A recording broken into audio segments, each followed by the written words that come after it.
So, with great pleasure, I bring to you Heather VanCura talking about the top 10 ways to ally for women in tech. Thank you. All right. Why pink? Is it because I'm a woman? Do all women like pink? Do all women want to be home cooking in the kitchen?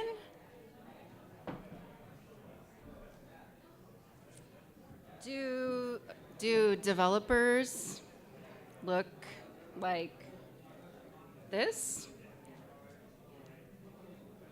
Or do developers look like this? Does my appearance change your perception of me?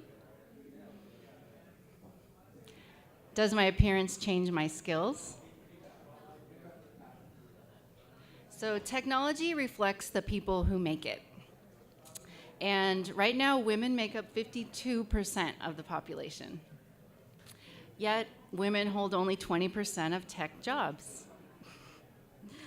So, when you start to look at that, and then you look at what a woman earns when she's doing the tech jobs, in fact, she's making 28% less than a man makes, 72 cents for every dollar that a man earns. You start to wonder, and even when you look at the scientific research that says teams that include women are smarter, faster, more innovative, their collective IQ actually rises, regardless of the individual IQ. That's pretty amazing. So including more women in tech actually will increase ROI for businesses. It will expand GDP, estimates are by up to $18 billion. And as our society becomes more digital, the impact is actually beyond just those working in tech. The digital things touch everyone's life. So the fact that we aren't include women in tech is an issue that is starting to affect everyone in society. She who is brave is free. This is a picture from when I went to Africa earlier this year. And this quote really resonates with me because when you look at research about diversity in tech, the fact is that men are not penalized for talking about diversity. However, the studies show that women are penalized for diversity. When they talk about diversity, it actually negatively impacts the perceptions of their peers and the executives on their actual work, not just what they're talking about when it comes to diversity. So when you think about that, it is actually dangerous for me to be here talking about this topic. But I think it's an important topic, and I think it's imperative for me to share my experience in this informal setting and start, start a conversation together about how we can collectively make a difference and start to look at closing the gender gap in tech. Tech is a meritocracy. If only this was true. Honestly, doing your job in tech and working hard will get you absolutely nowhere. Some people think that's a really shocking statement, but what is actually true is that to survive in the tech world, the bare minimum is that you must be exceptional at your job and you must bring your A game every single day. But to thrive, you need to manage the perceptions of yourself. You need to increase your visibility, and you need to expand your influence. But in order to do those things, you need sponsors, you need mentors, and you need allies. So my talk today is about allies. And I'll tell you a little bit about myself. I'm from Southern California, but I have spent the last 15 years working in the Silicon Valley. And I can tell you that it is a man's world. That's not a bad thing. I've learned to manage within that environment. I've worked at startups, small businesses, medium businesses, large businesses. I worked at SCO Unix and Sun Microsystems for 10 years, and for the last 5 years I've been at Oracle. At Oracle, I'm a director. I work in the chief architect's office on Java technology standards, And in that role, I'm fortunate enough to be able to travel the world. And so I'm an international speaker, and I engage the Java developer communities around the world. And they are mostly men. But the fact is that I love men. So I've learned to work with this. I love men, I love technology, I love the community that I work with, I love my job. So I'm not coming here from a place of being unhappy, but as a place of sharing my experience and starting a conversation. I'll share a little bit about my progression just in terms of what you look at as tech as a meritocracy and working hard is all it takes. When I first got involved in tech 15 years ago, I was oblivious to the fact that I was the only woman in my department. I didn't even register to me. I put my head down and I worked hard and I did my job.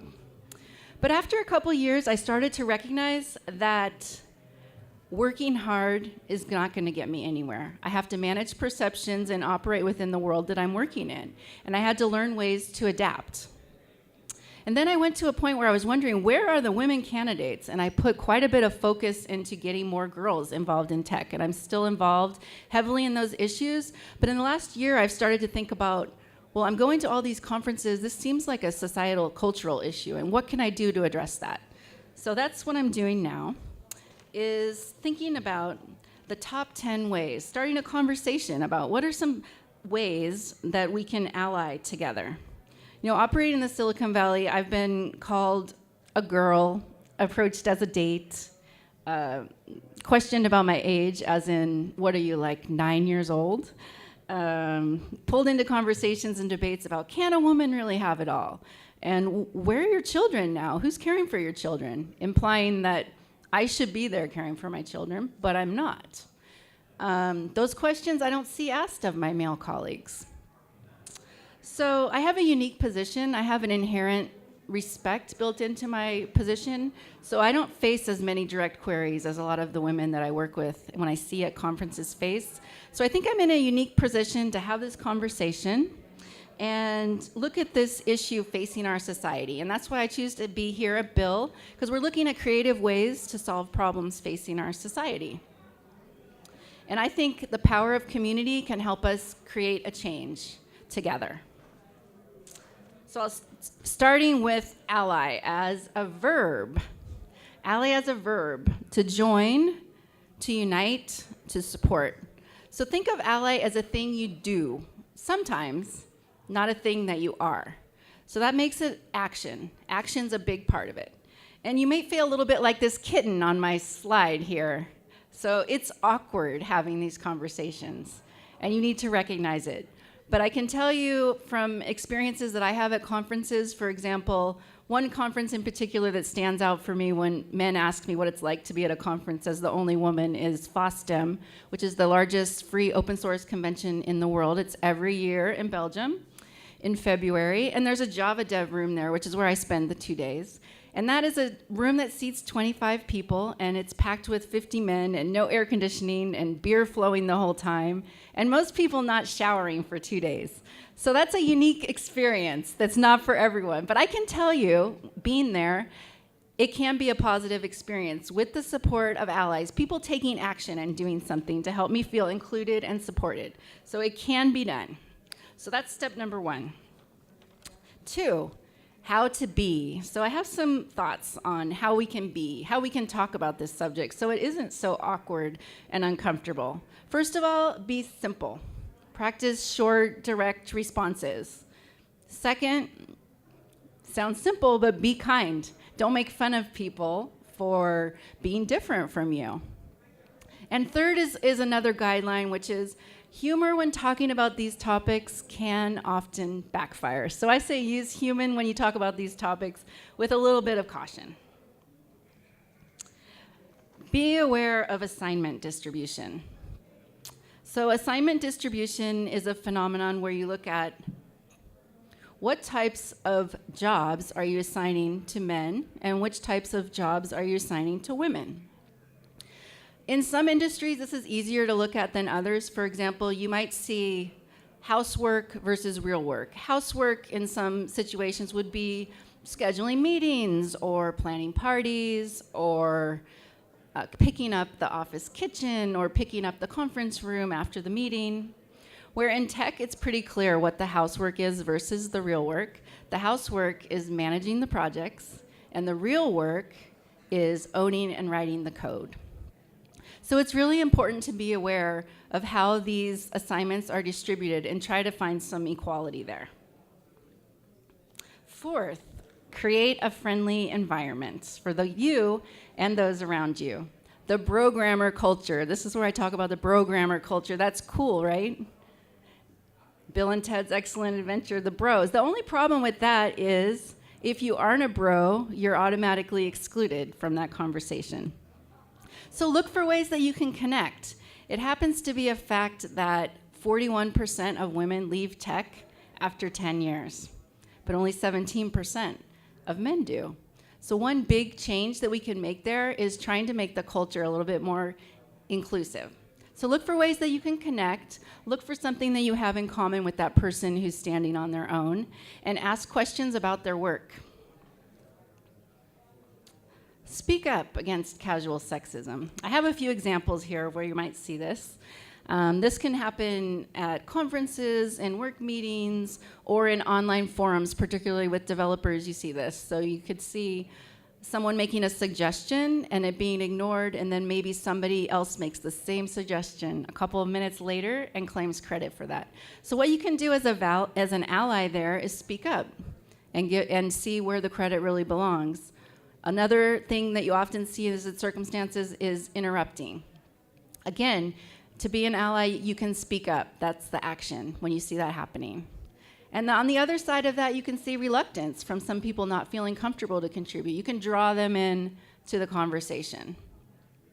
Another thing to think about is stereotypes, and be aware of, similar to my glasses in the beginning of the talk. What does a good programmer look like, and what are the behavior that you expect of them?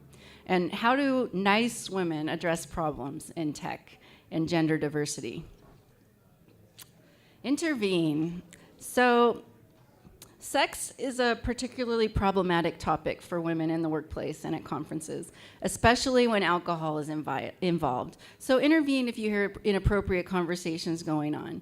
Consider for just 1 minute that there is no appropriate amount of sex for a woman to have. If she has any, she's a slut. If she has none, she's frigid. So I suggest just intervening in those types of conversations. 7, negative attributes. Attribution of negative attributes. Now, this is a difficult problem, too, that in social scientists call it the tightrope situation. And personally, I have found myself in this situation. So the tightrope situation for women in particular is they're viewed as too feminine to be competent and too masculine to be likable. So they find themselves walking a tightrope. And personally, I see this with perceptions of myself.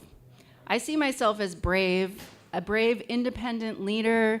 I see myself as idealistic with a focus on excellence, a warm connector. I like to connect with people. But at times I've been criticized for being bossy, aggressive,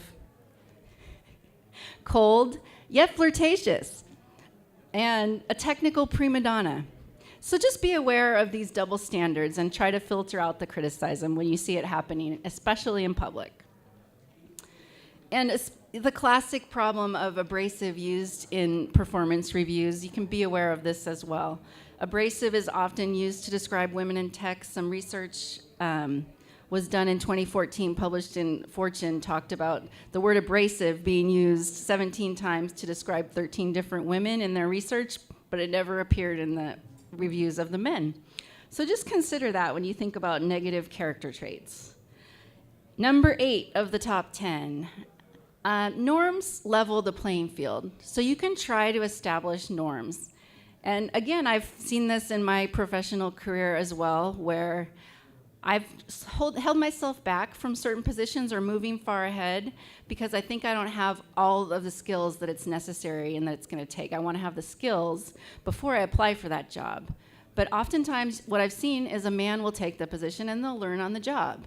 But as a woman, she feels like she needs to prove it and then prove it again. And then she's reluctant to ask for the job, and reluctant to negotiate the salary. So if you can try to normalize these behaviors in your culture in terms of some behaviors that many women find uncomfortable, like self-promotion or salary negotiation, normalize those as expected behaviors, you'll be able to create a more level playing field.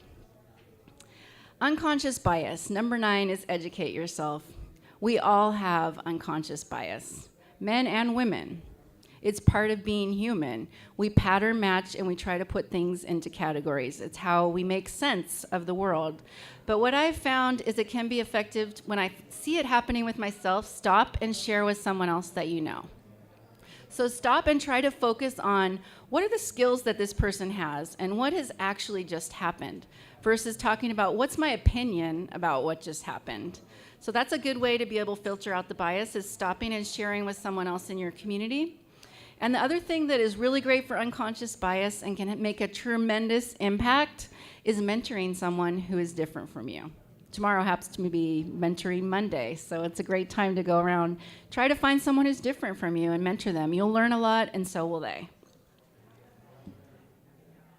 Number 10, the ubiquitous all-male panel. Well, this is me in a panel, and unfortunately, a lot of times I am the only woman on the panel working in the job that I work in. But you can make a difference by making suggestions of women that you know who, when you are invited to a panel, you can actively outreach and invite women to speak on your panel and to submit talks for your conferences. And I have found this to be a benefit in my role as well. I have had people who ally for me and make suggestions for me to personally come and speak at the talk. Maybe some that I didn't feel comfortable attending, maybe in a place that's outside of my comfort zone. So this definitely can make a difference. And remember that you are here and you're at my talk, and that makes you awesome as far as I'm concerned. But it's important to consider you're not always going to get praise and credit for doing ally work, but continue to keep up the good work. And even if you are criticized, continue to follow and support women leaders. Be the change that you wish to see. Focus on what brings us together versus what divides us, because we are all human, and the power of community can help us to see the change in terms of gender parity in tech starting now. So, thank you. I don't know if we have time for any questions or comments, but I definitely welcome your comments. I'll be around for a little bit this afternoon as well. So. Do we have questions? Hey, here we go. Hi. Hi. Thank you for the talk. This was awesome. Thank you. So I'm usually referred to as a sexist feminist. Okay. Because I think it's important to stand up for women every opportunity you get, but make sure that you're not being condescending, because a lot of women can take care of themselves. They don't need your help. Yes. Sorry, I just ran. I felt like I need to say that. No, I think that's important. And much. yeah, sometimes it is awkward, but I think, especially you being a man, you're not going to be penalized for it. You might get criticized, but you're not going to be viewed negatively for it, right, even when you are criticized. And it can make a difference. Someone else can see it and give them courage to speak up. So I definitely think that's awesome. So thanks for sharing. All right, we got a question back here. I could take your foot with me, but you probably need it later.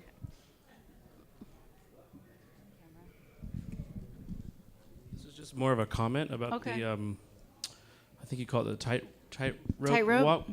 I am a voice coach, and I've coached several women who were trying to be better at speaking and company things and whatnot. And what I found was that the trouble they were running into sometimes was trying to model the male culture, and that was actually causing some of that coming across as abrasive or whatever, that I would encourage and find ways for them to find their way of naturally expressing authentic strength, and that I would always come across better, that it worked really well for them, that we found that there was a I see this pattern where they were sort of mimicking the culture of the male-dominated culture and not honoring their own authentic way of expressing themselves, which when they did always kind of helped them to get rid of that tightrope walk. Yes. I think that does help, and I've definitely experienced that myself when I first started out in tech. Once I realized I was one of the only women, I started kind of more dressing like a man and kind of mirroring their behavior, but it didn't work for me. So that's when I started managing perceptions and trying to be more authentic and having that confidence to be myself, yet still be competent. Hi. Hi.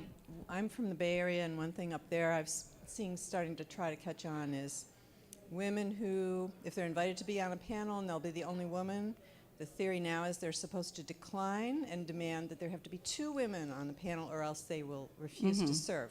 Now, I'm also a conference organizer in a very technical subject, which is very male dominant, so I'm always trying really hard to bring women in.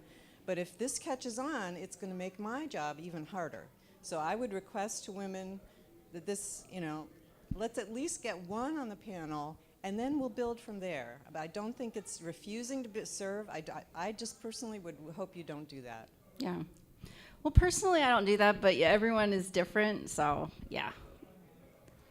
All right. Other questions? Here we go. I'm working on a small startup project, and the person who's kind of leading the project, we don't have any women on the 3-person dev team yet. Right. Start small. It's but good. there, I certainly hope will be. But the lead person is rather sexist. What do you have any recommendations? Like, what can I do to educate this person? To how can I recommend? He being my manager. Oh. How can I recommend that? He open up to some of the ideas you're presenting here. Any recommendations? Well, I would recommend bringing in somebody to do a guest speaker, even if you start with just a lunch topic. So a lot of times in tech companies, we do brown bag lunches. So you can start to bring in people talking about unconscious bias. There's lots of studies through Harvard Business Review that talk about this topic. So you could find someone to present on the findings and kind of lead them to the water that way. Okay. That would be a good start. Thank you. Other questions? John has a question in the back. John. Will you reiterate the benefits of having women on the team? Okay, benefits of having women on the team. So that's actually another Harvard Business Review article that talks about that. So they've studied teams that have men, teams that have women, and then combined teams. And teams that have women are actually smarter, faster, more creative, and more innovative, and they have a greater ROI.